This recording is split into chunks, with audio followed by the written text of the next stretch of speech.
You're welcome to today's news on the KBJ Business Journal. My name is Rahel Uredo Upuku. Please stay tuned. In our headline story coming from Liberia today, the country is voting for a presidential runoff to decide whether to re-elect former soccer star and incumbent George Weah, 57, or Joseph Boakai, 78, to the presidency. This election is the first to be held without the presence of the United Nations mission in Liberia, and over 2.4 million voters are expected to cast their ballot today.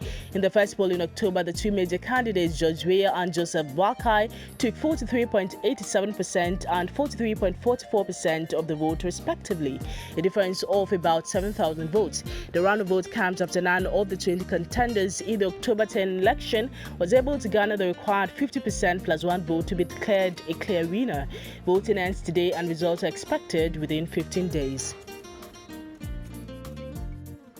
Now, the African Development Bank has lifted financial sanctions on Gabon following the removal of President Ali Bongo from power in a coup in August. In a meeting last week, officials from the government and the bank met in Morocco to reach an agreement on resuming their collaborative efforts. This makes the African Development Bank the first international institution to lift sanctions on Gabon since the coup just over 2 months ago. In a related development, 2 weeks ago, US President Joe Biden announced he would suspend Gabon's participation in the African Growth and Opportunity Act trade program, which allows Gabon duty-free access to the U.S. markets for its exports. Joe Biden cited Gabon's inability to make consistent progress in safeguarding political pluralism and the rule of law following the recent coup in the country.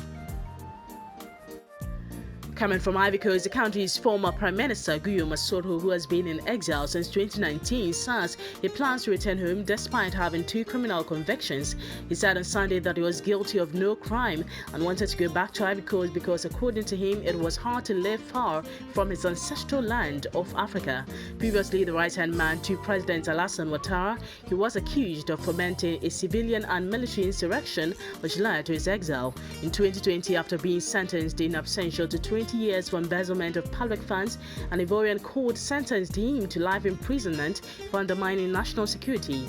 He further stated an attempted arrest had been made against him at an airport in Turkey last week in an attempt to extradite him to Ivory Coast. Soro did not specify the dates for his return, but had announced earlier that he intends to run in Ivory Coast's 2025 presidential elections. Thank you very much for watching this video.